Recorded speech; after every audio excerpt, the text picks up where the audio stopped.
Bonsoir mesdames, bonsoir messieurs. La délégation de parlementaires français chez Félix Tshisekedi Tshilombo, ces derniers sont porteurs d'un message de paix à l'est de la République démocratique du Congo. Un reportage signé nos confrères de la presse présidentielle. Suivez. Porteur d'un message de paix, une délégation de parlementaires français, députés et sénateurs accompagnés du ministre congolais des hydrocarbures a conféré ce mardi soir avec le chef de l'État Félix Antoine Tshisekedi Tshilombo à la Cité de l'Union africaine. Ces parlementaires appellent au respect des rapports de l'ONU sur l'agression de la République démocratique du Congo dans sa partie est.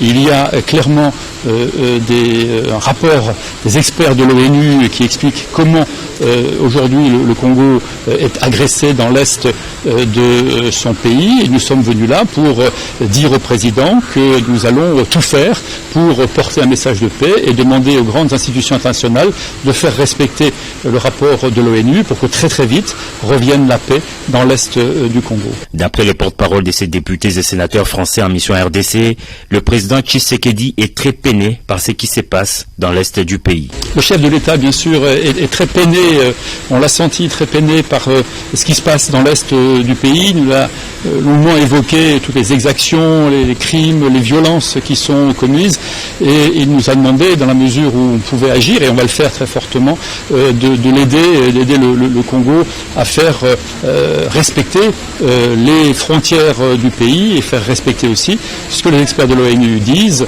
Donc, si tout le monde respecte les engagements que demandent les experts de l'ONU, la paix doit revenir. Voilà, c'est ça qu'il faut faire respecter maintenant, et sinon il faudra passer à des mesures plus fortes, parce que là, le rapport de l'ONU est très clair. Nous sommes venus dire que nous allons aider, dans la mesure des possibilités, le Congo pour qu'il retrouve dans l'est de sa partie est du pays, bien sûr, la paix. Ces élus français disent avoir abordé enfin avec le président de la République des questions de renforcement de liens entre Kinshasa et Paris. La couverture santé universelle, c'est maintenant une réalité. La cérémonie est entrée au lancement de la dite couverture a été présidée par le chef de l'État, Félix Tshisekedi Tshilombo. Encore une fois de plus, nos confrères de la presse présidentielle. Couverture santé universelle, c'est désormais effectif.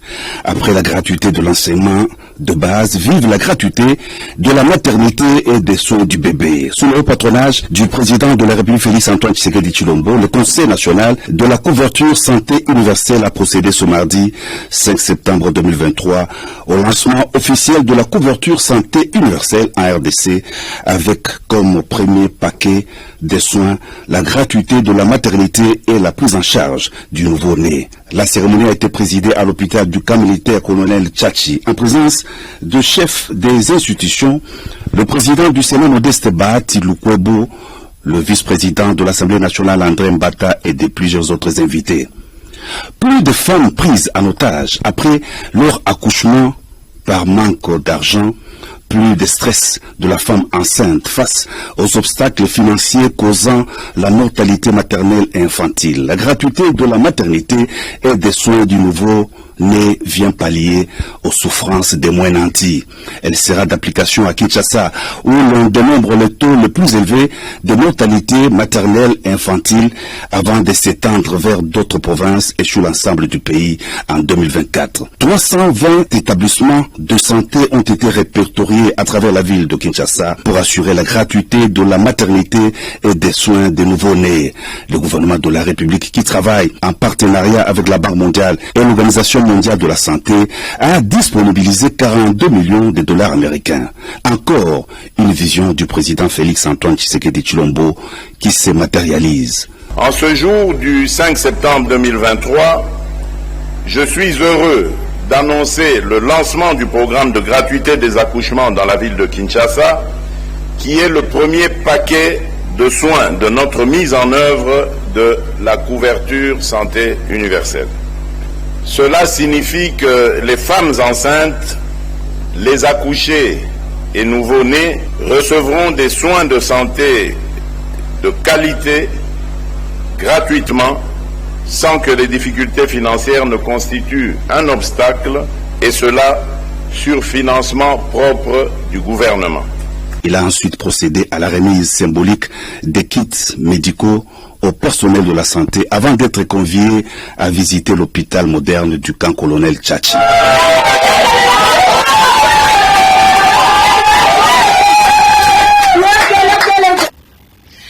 Sommet africain sur le climat, le Premier ministre Jean-Michel Sama Lukonde a plaidé pour un accès équitable et juste au financement pour la réduction de la dette économique de la République démocratique du Congo contractée pendant la période de la Covid-19. Reportage de Jules Bolembi.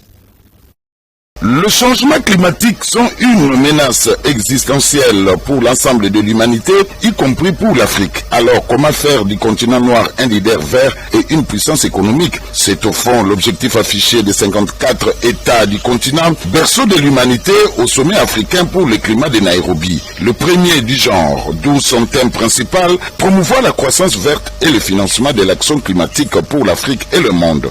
Il s'agit donc de tracer une nouvelle voie pour l'action climatique en Afrique et dans le monde, en promouvant les énergies renouvelables dont le continent noir dispose de potentialités immenses. Au deuxième jour du sommet africain pour le climat, Jean-Michel Sama Lukonde est monté sur la tribune au nom du président de la République Félix-Antoine Tshisekedi Tshilombo pour donner la position de la République démocratique du Congo par rapport aux questions soulevées à cette rencontre internationale fondée sur le climat. Dans une salle archi-comble, en présence des chefs d'État et des gouvernements, des responsables d'entreprises et des représentants de la société civile, le Premier ministre de la République démocratique du Congo a proposé 3 ingrédients par rapport aux défis climatiques évoqués par les sommets de Nairobi. Il a, en premier lieu, plaidé pour un accès à des conditions justes et équitables des pays africains au financement devant les aider à promouvoir une croissance verte et développée à l'échelle du continent. En deuxième lieu, le Premier ministre Sama Lukonde a plaidé pour la solidarité sur des projets d'intérêt commun dans le secteur des énergies renouvelables. L'occasion a été aussi donnée au chef du gouvernement d'appeler la communauté internationale à la solidarité sur des questions de paix et de sécurité dont souffre notamment la RDC depuis près de 3 décennies dans sa partie orientale. Dans son troisième ingrédient, il a proposé des solutions innovantes sur les défis environnementaux. Il a évoqué une économie du climat axée sur la conservation et la restauration des forêts, mais aussi sur une agriculture susceptible de garantir la santé et la sécurité alimentaire. Avant l'allocution du Premier ministre Sama Lukonde, plusieurs hautes personnalités sont intervenues sur la tribune du sommet africain pour le climat. De toutes leurs interventions, il ressort la nécessité de financements conséquents à faveur de la lutte contre le changement climatique sur le continent qui jusque-là ne bénéficie toujours pas conséquemment des appuis financiers de la communauté internationale. Le mercredi 6 septembre, lors de la 3e journée des travaux, il est attendu une déclaration commune de pays africains qui devrait être la position du continent à la COP28 de Dubaï. En présence du vice-ministre de la Défense nationale, ancien combattant Sami Adoubango, le vice-ministre de l'Intérieur, Sécurité et Affaires coutumières Jean-Claude Molipé a procédé ce mercredi 6 septembre à l'ouverture des travaux du projet de l'accord sur la commission permanente mixte de défense et sécurité Angola et la République démocratique du Congo. Suivez cet élément. Ouverture cet après-midi à Kinshasa des travaux sur l'adoption du projet de l'accord portant création de la commission permanente mixte défense et sécurité entre la République démocratique du Congo et la République d'Angola. Réunis au Collège des hautes études des stratégies et des défenses, les experts de ces 2 grands pays d'Afrique centrale devront mettre en place l'accord de défense et sécurité qui définira désormais la coopération entre les 2 pays. C'est en présence du vice-ministre de la Défense nationale et ancien combattant Sami Adoubango que le vice-ministre de l'Intérieur, Sécurité et Affaires coutumières Jean-Claude Molipé a procédé au lancement des travaux. Signalons en outre que la création d'une commission permanente mixte défense et sécurité entre l'Angola et la République démocratique du Congo est une recommandation qui a été faite à l'issue des assises de la 10e session de la grande commission mixte tenue à Kinshasa du 27 au 29 octobre 2021. Sur ce, je vous demande de vous mettre au travail afin d'aboutir à l'harmonisation de dix textes, car les matières de défense et sécurité qui doivent lier nos deux États sont d'une importance capitale et permettront de réguler nos relations bilatérales. Avant de clore mon propos, je rends un vibrant hommage à leurs excellences João Lourenço, président de la République d'Angola, et Félix Antoine Tshisekedi, président de la République démocratique du Congo, pour avoir permis la tenue de la présente réunion au niveau des experts. Enfin, je déclare ouvert la réunion des experts entre la République démocratique du Congo et la République d'Angola sur l'adoption du projet d'accord portant création de la commission permanente mixte défense et sécurité entre la République démocratique du Congo et la République d'Angola. Le commissaire européen à la justice Didier Reynders a échangé avec le président de la centrale électorale Denis Kadima Kazadi. Ces échanges ont porté notamment sur la présentation des listes électorales pour que les citoyens congolais puissent vérifier les noms, et le représentant de l'Union européenne Didier Reynders a exprimé la participation de l'Union européenne à l'observation électorale. Reportage signé à l'ANOCA. L'Union européenne suit de près et s'intéresse au processus électoral en République du Congo. Voilà pourquoi le commissaire européen à la justice Didier Reynders a échangé avec le président de la centrale électorale Denis Kadima Kazadi sur l'organisation des 4 élections présidentielles, législatives, provinciales et communales dont la tenue prévue le 20 décembre 2023. À ces élections, 2 points majeurs intéressent l'Union européenne, à savoir l'observation électorale, comment les noms vont être communiqués à la population afin qu'elle puisse vérifier les noms, et en second lieu, l'Union européenne se focalise sur la manière de publication des résultats. Pour ce faire, les représentants de l'Union européenne dans cette rencontre a exprimé les besoins de son organisation de pouvoir participer à l'observation électorale. La CENI joue un rôle majeur dans l'organisation des élections. Donc, nous avons évidemment parlé du processus qui est devant nous. Je dirais qu'il y a 2 points qui nous intéressent tout particulièrement dans l'observation des élections. C'est d'une part la manière dont les listes électorales vont être communiquées aux citoyens pour que les citoyens puissent vérifier leur présence et la correction de ces listes. Et l'autre élément, c'est la manière dont les résultats vont être publiés. On sait que l'intention est de publier les résultats par bureau de vote, mais le tout est de voir de quelle manière. Donc, on a échangé sur le sujet. Je pense que la CENI aura l'occasion encore d'expliquer cette évolution de la situation avec les différents partenaires internationaux qu'elle rencontre régulièrement. Et nous allons être très attentifs à cette situation, parce que je suis évidemment très favorable à l'idée que l'Union européenne participe au processus à travers sa propre observation. Donc ça, ce sera à régler dans les prochaines semaines. Pour l'Union européenne, les listes devront être présentées dans les délais pour que les citoyens congolais puissent vérifier les noms. Atelier de structure ecclésiale d'analyse de la situation sécuritaire et humanitaire sur la crise du plateau des Batéké. C'est le thème de l'atelier qu'organise la commission diocésaine Justice et Paix et ses partenaires au centre diocésain de pastoral Lindongue du 6 au 7 septembre 2023. Après prière dite par l'abbé Condé et la sœur Perpétue, Makessé a adressé un mot de bienvenue. Suivez. Le but de cette rencontre est de poser un diagnostic susceptible de déceler les vraies causes du conflit meurtrier du plateau des Batéké et les véritables acteurs, car le cardinal Fridolin Ambongo a constaté qu'il existe moult perceptions de la situation. L'atelier a réuni des responsables vivant dans les zones touchées par le phénomène Mobondo. Le lancement officiel des travaux est fait par Fridolin Cardinal Ambongo, archevêque métropolitain de Kinshasa. En tant qu'Église, à partir des informations qui nous arrivent de nos frères et sœurs qui vivent là-bas, nous avons l'impression que le feu est toujours là. Et il est très dangereux qu'on laisse cette situation comme ça sans analyser les vrais problèmes qui sont à la base de ces conflits et apporter de vraies solutions. La question qui va nous occuper pendant cet atelier, qui va durer 2 jours, c'est Où en sommes-nous? Où en sommes-nous? Qu'est-ce qui se passe pour que nous puissions mieux comprendre? Et à partir des éléments que nous aurons dégagés comme éléments de compréhension, nous allons aussi essayer de répondre à la question: que devons-nous faire maintenant avec tous ces éléments que nous avons en main?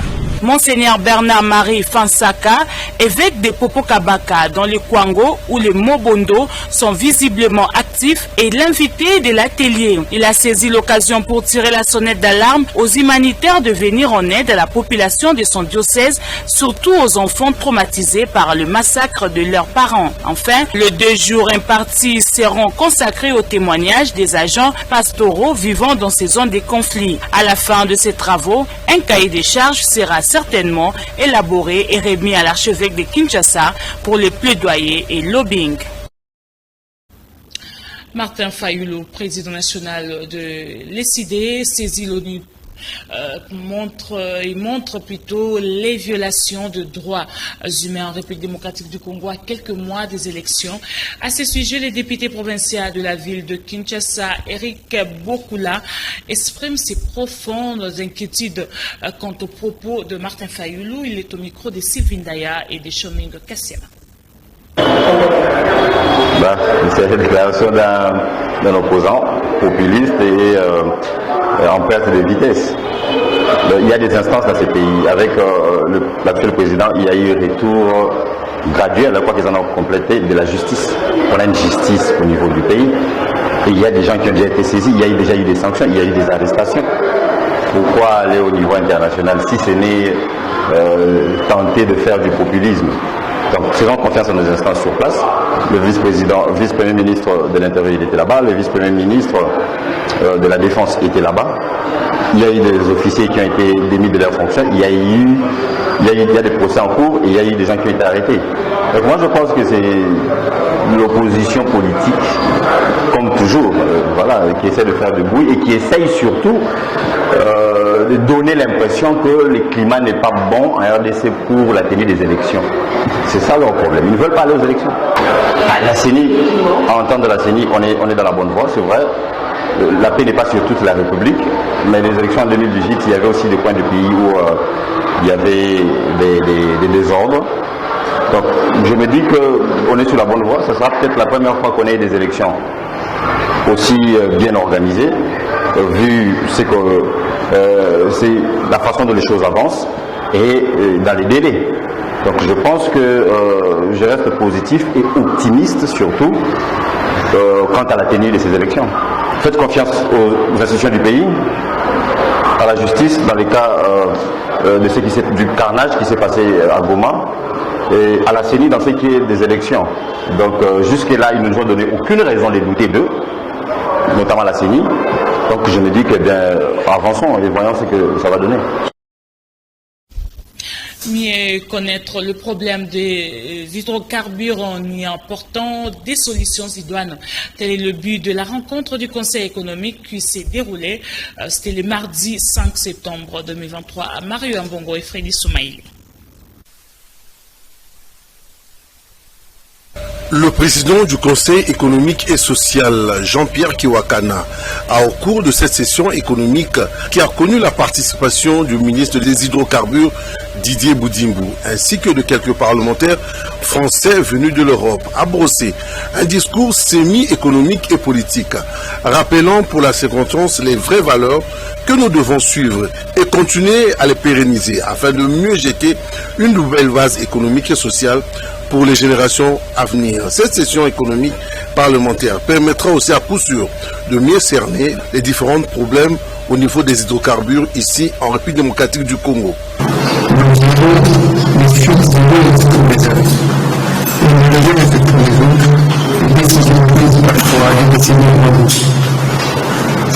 Les positionnements politiques, stratégiques, philosophiques même de ceux qui nous ont précédés continuent à produire leurs effets de plusieurs manières. Je comprendrai que nous ne sommes pas toujours une délégation parlementaire de France, mais vous allez excuser mon français parce que je ne vais pas profiter de ce que c'est. de veille indiquée. Au point du café, nous pouvons permettre de moyens d'égalité retraite. Les tentatives virtuelles de maquillage de l'histoire récente de l'humanité, afin de s'éloigner des faits conséquents des affaires des politiques étrangères civiques, sont prises en compte, mais sont criminelles. C'est fini.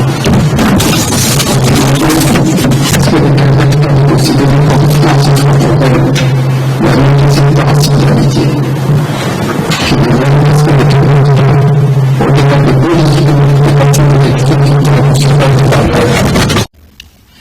La période électorale est souvent émaillée de discours de haine via les réseaux sociaux. Pour barrer la route à ces discours de haine, la radio Capi et l'ONG hollandaise Benevolencia ont exhorté les étudiants de l'ISP Gombe à cultiver l'esprit critique, œuvrer pour la paix et promouvoir la cohésion sociale. Clavier à la diapo, image et commentaire. La radio Okapi et l'ONG hollandaise Benevolencia ont sensibilisé les étudiants de l'ISP Gombe au danger des discours de haine distillés à travers les réseaux sociaux durant la période électorale. Avec en toile de fond la vulgarisation de la charte des médias de la RDC contre les discours de haine, cet échange citoyen a profondément attiré l'attention des participants. Le message concerne aujourd'hui cette charte qui a été sortie à travers la plateforme de médias en ligne. Pour permettre à ce que les gens puissent savoir que quand on lance des messages sur les réseaux sociaux, il y a des conséquences à la fois politiques mais aussi juridiques. Ils peuvent être poursuivis et il faut faire très attention à travers tout ce qu'on partage sur les réseaux sociaux. Mais le message principal, c'était vraiment de partager avec cette émission qu'on appelle c'est le ton qui fait la panique. Parce que c'est à travers un ton qui apporte la panique. Un mot, une phrase peut apporter, il peut générer la violence à la fois physique, morale et spirituelle. Pour barrer la route au discours de haine, les étudiants de l'établissement consacré à la formation des formateurs mettront en avant-plan leur valeur de cultiver l'esprit critique et œuvrer pour la paix. Moi, je choisis la bonne part, c'est-à-dire de mettre fin dans mon entourage à des paroles venimeuses, des paroles discriminatoires et un langage péjoratif. C'est-à-dire, dans le milieu politique, nous faisons un choix idéal et non un choix animé par des identifiants religieux, des identifiants corporels, des identifiants de tribus, ainsi de suite. Dans les milieux universitaires, nous devons éviter ces paroles venimeuses. Car ces paroles non seulement nous détruisent nous, mais aussi notre environnement. Cette activité a été marquée par la présence du secrétaire général chargé de la recherche à l'ISP Gombe, le professeur Jean-Pierre Mbouébois Kalala. Affaire Jean-Marc Kabound. Kabound, l'arrêt définitif renvoyé au 13 septembre courant par la Cour de cassation. On peut dire pas de fumée blanche ni de fumée noire. C'est mercredi 6 septembre 2023, la Cour de cassation dans l'affaire de l'ancien premier vice-président de l'Assemblée nationale et transfuge de l'UDPS, Jean-Marc Kabound. Il s'agit d'un énième report après une longue attente pour l'ex-bras droit de Félix Tshisekedi, entré en disgrâce en janvier 2022, puis plus tard placé en détention à la prison centrale de Makala depuis plus d'une année. Jean-Marc Kabound est poursuivi pour plusieurs chefs d'accusation, notamment d'outrage envers les institutions du pays, notamment le Parlement, le gouvernement et d'offense au chef de l'État. Tout était parti de propos tenus lors d'une conférence de presse en juillet 2022, au cours de laquelle il avait fait un réquisitoire sévère sur la gestion du pays par le régime en place. La route Ndjili-Sainte-Thérèse dans son tronçon compris entre la route Kimbanseke qui mène vers le cimetière, les travaux lancés il y a plusieurs mois se sont arrêtés et les populations sollicitent l'implication des autorités compétentes pour le redémarrage de ces travaux. Reportage de Naomi Mbenza et Pichu Kizaza. Démarré Il y a de cela plusieurs mois, le travaux de construction de la route Nchili-Sainte-Thérèse, dans son tronçon compris entre la route Kimbantseke, située dans la commune de Nchili, au grand désarroi de population, ces travaux se sont arrêtés. Cette situation qui persiste et inquiète les populations de ce coin de la capitale qui veulent à tout prix voir le redémarrage de ces travaux.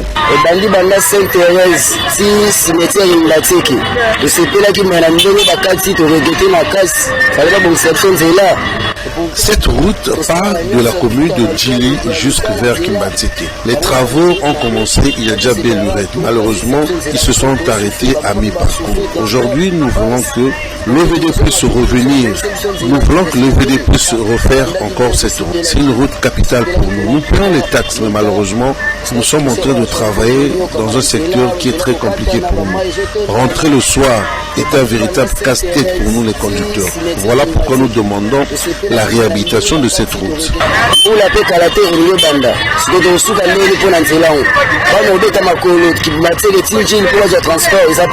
Les populations de cette partie de la ville s'est dit préoccupées par l'arrêt brusque de ces travaux de construction. Ils plaident ainsi pour la reprise de ces travaux, vu que cette route se trouve dans la circonscription de la Tchangou, parmi le plus peuplé et aussi le plus utilisé. Un tuyau de la régie des eaux endommagé sur l'avenue Mobutu dans la commune de Kimbantseke. La population de ces coins déplore cette situation. Reportage de Josué Sef. Nous sommes dans la commune de Kimbantseke, au quartier Maviokele, sur l'avenue Mobutu. L'on constate quelques fuites d'eau du tuyau de la régie des eaux il y a de cela 2 jours. Une situation déplorable pour les habitants de ce coin. Selon les informations recueillies sur place, ce dégât est causé suite aux travaux effectués par quelques jeunes du quartier qui de temps en temps creusent le sable pour vendre. Ils ont trouvé le tuyau de la régie des eaux.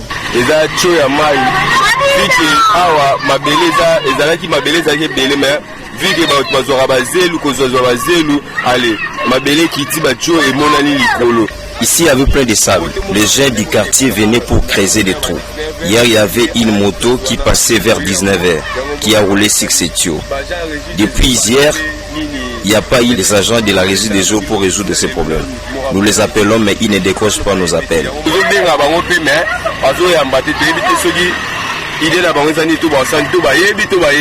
Passe des moments très difficiles pour avoir de l'eau. La population interpelle les agents de la régie des eaux de venir résoudre ce problème. C'est difficile pour cette population de vivre dans de telles conditions, réclame le secours des agents de la régie des eaux. C'est la fin de cette édition coordonnée par Naomi Mbenza, Pichu Kizaza, Tony Binda, Nathan Ondi, Rodi Louadio, Samson Ilunga. Dieu voulant, je vous retrouve encore le mercredi prochain. Même chaîne, même heure. Au revoir.